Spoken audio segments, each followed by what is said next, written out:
of the weekend. First one of the Rugby Championship, which is Springboks v Wallabies. Yeah, which, if the last few years are anything to go on, it's going to be a super interesting game that no one can really kind of call or predict, because there've been many a different tale to this exact fixture over the last few years.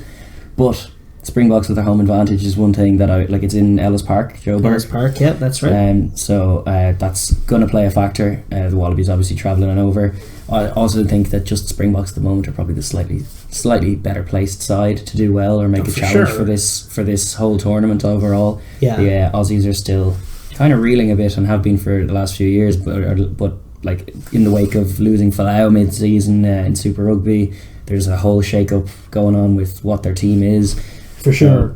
Cheika's under perpetual pressure, but there's really no alternative either, and it's just they're stretched thin. But the latest news, obviously, there was the loss of Folau. He left Quade Cooper out of his squad. He did. So we're expecting Bernard Foley, who's been his man, to be the man. Obviously, headliner for those watching the full show is that we're shooting this on Monday evening. Yeah. So we don't have the squads yet. We don't have the sides yet. And for those watching the full show, the lighting is going to get darker as we go. Unfortunately, in the sun to help us. By the very end, it's going to just be pitch black. But that to do aside, we don't quite know the squads. We have a decent guess. Especially in the case of the Springboks, who are quite a settled team. Sure. For the Wallabies, it's more interesting. They have more problems to solve. Yeah. Probably a lot of Brumbies going to be in there. They're going to have to be surely in the pack as well, especially with as we were talking about in previous shows. He hasn't elected to not bring those big locks, Skelton or Fardy from the Northern Hemisphere, so their kind of hands are tied in several departments. And the Brumbies, based on this year's showing, are the most worthy of it, certainly in the pack. So I'd be keen to get those locks starting. Coleman and Rory Arnold, who've both been really, really good this year. Absolutely. They'll be looking to get Pocock on the field at some point. Pocock is gone. Pocock's injured. At some point during the tournament, they want him back in action. But in the meantime, they're going to be looking at Jack Dempsey, maybe. Probably Jack Dempsey is what I was going to say. But there's like a few little rotations that could happen there. They need to have a look at some guys. There's also like interesting things in the back line. Things like Adam Ashley Cooper returning to the fold. Where's he going to fit in? He's been at centre a lot of the year. Are they going to be? I feel like play him there? One of the things obviously all speculation, and the sides will be named on Wednesday. But one of the things that the Wallabies are probably going to do, they have their 10 in Bernard Foley. Neil Afano's going to be back up 10. I think they're going to keep Beale at 12. He's been 12 now. He's settled in that position for a while. He's moving from 12 to 10. He's in that midfield. Sure. I wouldn't the instinct is to move him to full back after Folau going. It was his first and most natural position, and there's a big Folau-sized hole in the backfield. But I don't think that they have a top class 12. I think they should keep him in 12, and I think they can replace Folau. Obviously not on the field, but they have quality fullbacks who they can bring in. Petty is a great player.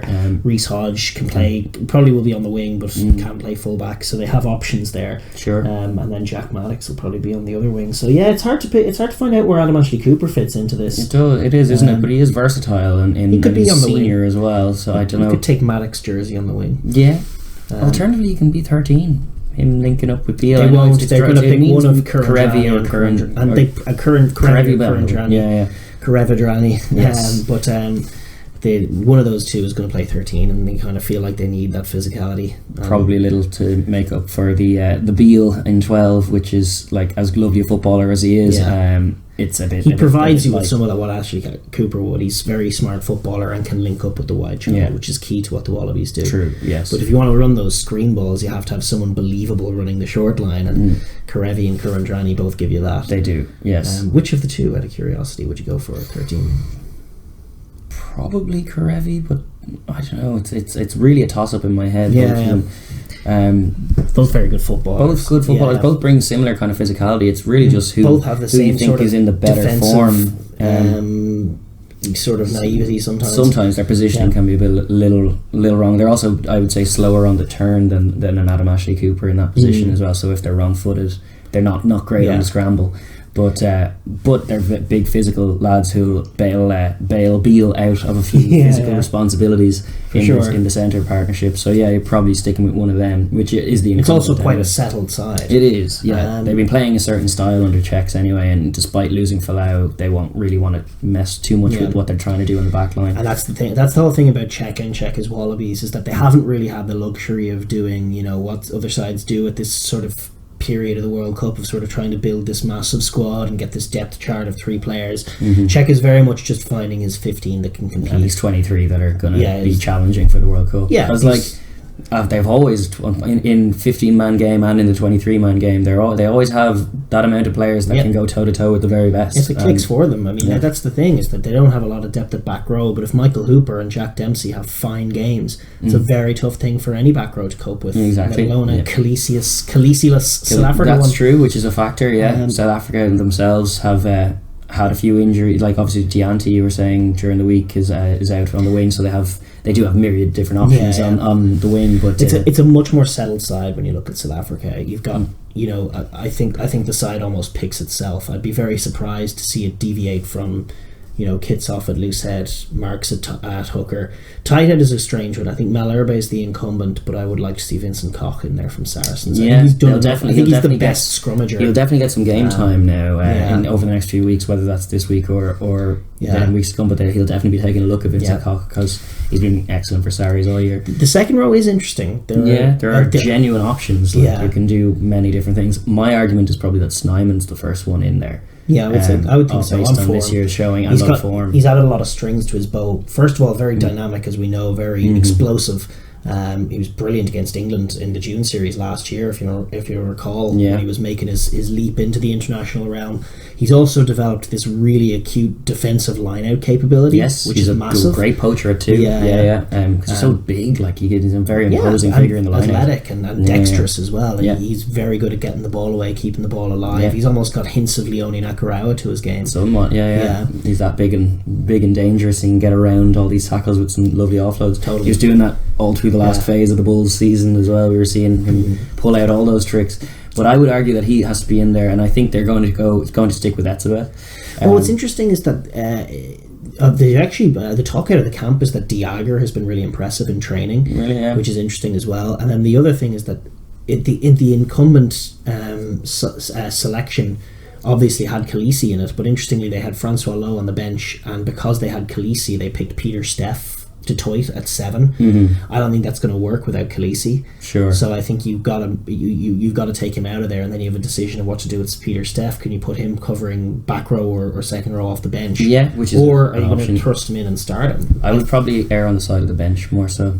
So I want to balance the back row properly with our back row options behind Khaleesi rather than Peter Steff, who we know can kind of play there, but and he's also destructive. But it's like any of their second rows who don't make the start will be destructive off the bench, even like Franco Mostert as well. Franco Mostert's another one. He's an incumbent in there as well. He was so it's very, very difficult. It's a competitive little area, but I would think that Snyman's done enough, and I think Etzebeth probably is their go-to guy still. I don't think he's infallible or undroppable, Etzebeth, at all. I actually think as well now I wonder whether he's going to get the captaincy, because I know Khaleesi's not there. Oh yeah, good point. I'm sure they've announced it, but I've never actually thought he is the best as a captain at all. In those years while Etzebeth was captain, it did, something about that team just didn't sit right. They should give Pollard the captaincy. I would argue that more. That would be better, even though sometimes 10s as captains doesn't go as well as you think. But and if he has a hint of what Johnny Sexton has, where he's just or Owen Farrell, actually, you see it sometimes with captain's armband, that they're just not the best at tactfully talking to the ref in the heat of battle, because they're too. It's a good point as well. Yeah, it is a genuine dilemma. It is. Yeah, without Khaleesi there, I don't know who the obvious captain is. Unassuming, and yet what a leader in terms of maybe Malcolm Marks. Malcolm Marks, I was going to say. Yeah. Just a hooker as captain's always a decent look anyway. Yeah, it is. Yeah, he's near enough the ref. It helps at scrum time. It's tougher having if your fullback's your captain. It's very hard to communicate anything at scrum time. Indeed. Whereas if the opposing captain is in the row shouting at the ref, So in terms of what they do at the back row, I mean, your guess is as good as mine. I feel like Francois Lowe at 7 feels natural. I think we know Dwayne Vermeulen's at 8, but then inside that you have Marcel Coetzee back in the mix. You have Elstad from genuine from 7, Toulouse. Elstad genuine 6. Like he's big and strong, but has had a barnstorming season. And then you've Quagga Smith as well. Yeah. So I don't know what they're going to go for. Any of them are good arguments, but a lot of very fine players and fine footballers. I would think that either Lowe or Coetzee has to be in there to balance things out, and then you have options with the other two. Yeah. But I think Vermeulen's definitely at 8. So you're just picking your number 6 in my eyes. Really well, picking one of 2 for the 7, and then trying to find what you want to do with 6, who you want to have a look at. Because I think you could go Coetzee Lowe. You could do that. Coetzee Lowe, and especially for this week, if they're trying to target Australia in that area, a Pocock-less Australia. A Pocock-less Australia is exactly right. And then the halfbacks. This is where Springboks have a significant advantage. They do. I mean, Genia has been decent, but the Faf and Pollard are right up there with the best in the world in their positions at the moment. It's genuinely. This is where I think South Africa, if those boys can play, that's what gets South Africa going with ball in hand. Comparatively, I do think the Aussies were probably a bit silly to be leaving Quaid out of the equation, because it means that if the Foley option isn't working, there's not really a significant change that comes in off the bench. Whereas even though I like with the halfback or the out half options for South Africa, I really think Pollard is number 1. And with unless he's going down injured, if the game's still in the balance, he's staying on the field. But if the game's put to bed and breaking up a little bit, Yankees can come in. That's absolutely fine. He tends to look quite flash in those situations. He does actually. They still have. They're wondering what they're doing with their replacement backup for Faf. That's really what the Springboks don't quite know. Who's the answer to that? Because Faf is definitely you've got benign. Herschel Yankees coming in with a fine season as well, and he's in the mix. And then Cobus Reinach, it was nice to see him get the call up as well. So definitely interesting options there.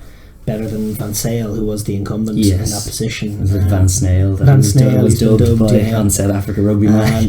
The centres for the Springboks, very, very crucial. Defensive 13. I think they have 2 very, very fine footballers in the 13 jersey.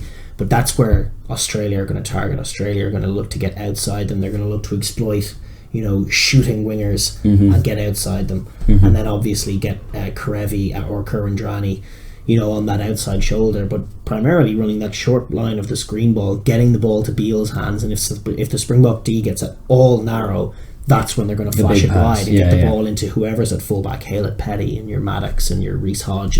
And you back whatever combination to be able to execute if they are given that time and space and 2-on-1. Any Aussie team will absolutely put that away. So I think for me, I've been a staunch lover and defender of Jesse Creel for a long time, and he is the incumbent in that jersey and has just, for my money, very rarely if ever made a mistake in it. But on form, Lukhanyo Am is my guy. I think he's been brilliant this season. I think he's as sharp a defensive centre as there is, and he's very, very calm and he just covers the space that needs to be covered. He has a big picture look to his defence, so even when it looks like he's not in it at the moment, what he can drift sometimes when he sees in advance. If Beale has the ball in his hands and he's out here, he's going to go, oh God, already I know that this is going 15 metres down the field, but I'm going to need to be there to make the tackle. And he's off he goes. Very savvy on that front, has a good read on the game when he doesn't have the ball in hand. And then similarly is very capable with it. He's not afraid to throw a pass when it's on, and he can execute that off either hand. Doesn't drop the ball. He scored that clutch try for the Sharks that got them into the playoffs. Very true. Big moment.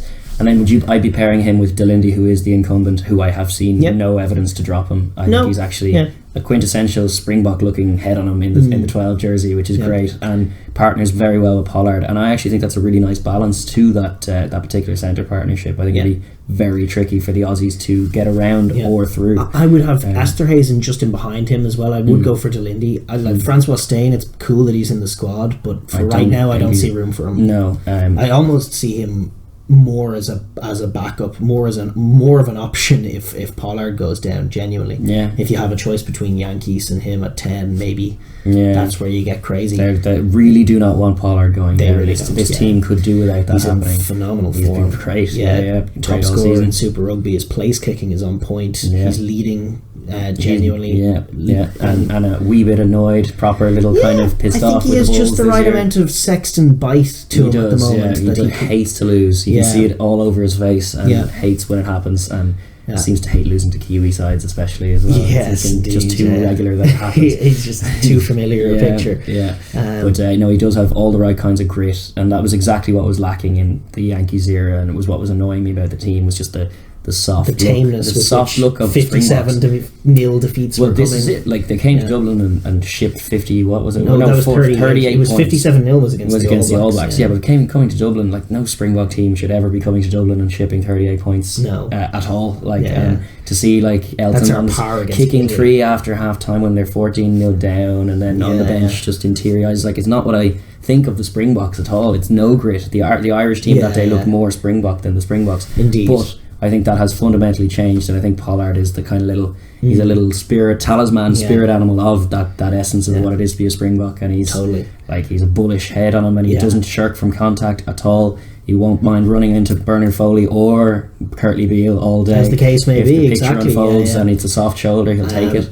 And he'll have Willie LaRue to back him up. He doesn't have to do anywhere near the amount of playmaking work that some other teams in other and that's why they can afford to have the functional hard men defensive centres. I think Villy and Faf are the key to that, because they're distributing helpers to Pollard and their speed. Exactly right, and they can link up with the outside channel with their killer finishers. And I mean, we haven't touched on yet, obviously Dianti being injured sucks. Breakthrough player of the year last year. He's been in fine form for the Lions. He's been the best of the Lions, himself and Malcolm Marks. He's going to be gone. They have interesting options to fill his jersey. It could be Mapimpi. I like Mapimpi a lot. They would want to err on the side of someone who doesn't shoot in so much. Maybe someone more savvy like Dylan Lades was what I was thinking. I would quite like to see. I think he's a fine footballer, but I think what they will go with is more pace than that, and I think that might be Mapimpi or Nkosi, but as you say, Nkosi was on the other wing, so do you want to move Cheslin from the right wing where he's comfortable, or that's do you not? The lead that we've been burying is Cheslin Colby. I mean, what a season. I mean, he was good before. He's gone to another level proper this year. Awesome this year. It's true, he can't be ignored. Whatever, like Elstad's to lose form is enough to have him in the picture, and maybe but Colby is just a nailed-in starter. He's been untackleable. Awesome. He's been untackleable for the whole year. Sidestep in a phone box kind of buzz. His feet are magic. I'd be starting him. A treat to the European rugby fans' eye all year, and I'm very excited to see him play Test footy. So who do you want to partner with him? This is it. I think there's a good balance if Dylan Lades is there with Willie LaRue. I think they're less vulnerable under the high ball for one thing. But I also think, their out-and-out speed that they tend to go for the wings means that probably Mapimpi will get the nod. Probably. Is what I think. There might be a little more sense in Lades, though, just from a defensive perspective. That's what I think. Just because that's where Australia... Because even Willie LaRue, even though he's a fine fullback, he's sometimes vertically challenged in that area. And, the Aussies, even the Falau's Aussies, have worked a fair few high balls into their arsenal. That much. I don't know, but it's a curious picture. I mean, obviously...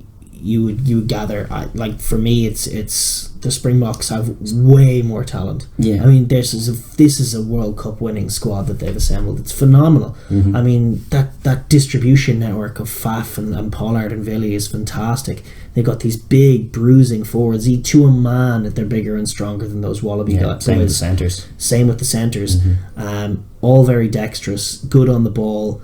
At home in Johannesburg. A proper bench to bring off, like Beastem Tawira. Schalk Brits is going to be in there off the bench. One of Mostert or Steph du Toit. Peter Steph, absolutely. Just incredible options off the bench. Jesse Creel might even get a shout in there. If he's lucky. Could be covering that. Because he can play wing as well, so he actually might not be a bad 23 option. It would feel less harsh than to drop him completely, because he's been such a stalwart. But that's my point, is that I think that the Springboks have, especially in the absence of Folau, probably a lot more talent. For sure. But the Wallabies can have more savvy, and the Springboks, if there's one thing that they've lacked for all of their talent and all of their muscle, is that little bit of savvy. And guys like Michael Hooper could have a massive disruptive game. If you can catch them a little bit loose and a little bit not technical enough on the offensive breakdown, that's where guys like Pocock have had a field day in the past, and it's time now for Michael Hooper to step up in his absence. Even Jack Dempsey, if he wants to grab a jersey, would want to be getting stuck in around there too. Absolutely. Like my feeling is that away from home, first game of the season, it's going to be too much for the Wallabies. I'm wondering this year how it's going to go for them. I feel like there could be dangerous times, but I just don't know. I'm curious to get a look at what they look like for the first time since. There's a lot less settled nature to the Wallabies team. You can't just rattle off them like you were able to with the Springboks, or even with the Wallabies last year. It was a bit more predictable than it had. The absence of Folau shakes a lot of things. It does. A lot of what they were doing was given to him. The decision to not bring Quaid is a mistake. He's a talented. I think it's a more of a mistake to not be bringing the two sensational lads. That too. Fardy and Skelton. Yeah.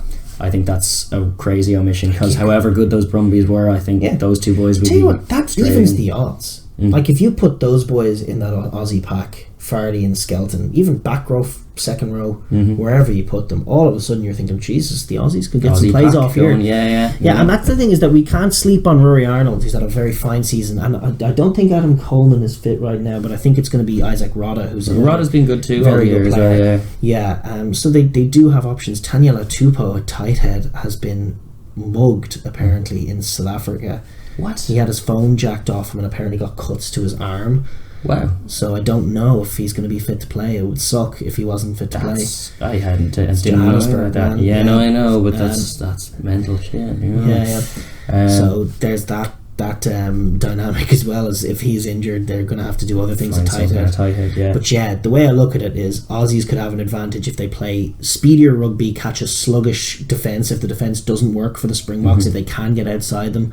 That's an area of profit. Be aggressive at the breakdown, make it a mess. Turn their wingers around is always a good bet if you can kick sharply against Willie Leroux. Willie Leroux as a backfield manager isn't as good as your like Rob Carney's. Elite kicking teams like Ireland have caught them off in that in the past. If Bernard Foley can channel a bit of that, that's an avenue for success. Breakdown, definitely. Catch him sleeping. Trick plays off set piece, definitely. Catch him sleeping. But generally speaking, I think the Springboks are going to be in charge of the scrum, the line out, the contact zone, big time. And if they can get all that going with Faf de Klerk running the show and Pollard running the show, and the crowd getting into it, there are tries to be had. Springboks should be looking to put them away. It's a massive game for both teams because there's two, like the Argentina is, forget about Argentina being a walkover. This is an extremely tough competition, and there's every chance that the loser of this game goes zip in the whole tournament, which is crisis ahead of the World Cup already for whoever it happens to. It can get snowball very quickly in this competition. Actually, one loss can become three very, very, very quickly. They don't get the do-over. Usually one of these teams screws up in one of these games whenever Australia and South Africa play, and then they make up for it when they play the reverse fixture. Just cancel each other out. But they don't have that luxury. Interesting dynamic this year with the abridged version. So my thought is that it's stacked for the Springboks, and I'm making them favourites to probably put at least 10 on them. And if I'm trying to make a call, but as you say, by around 10 or 10 plus.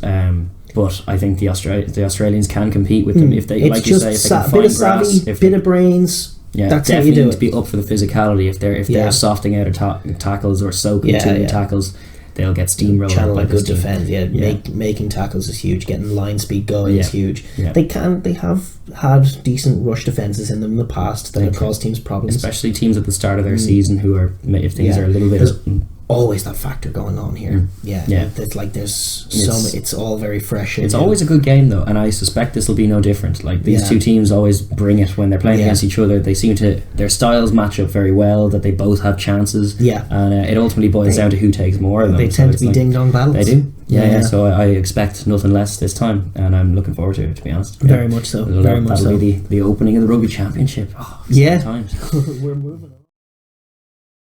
Thanks for watching the Overlap Rugby podcast. If you enjoyed that video, please like down below and subscribe for more videos. And please enter the comments section to join our conversation. Thanks.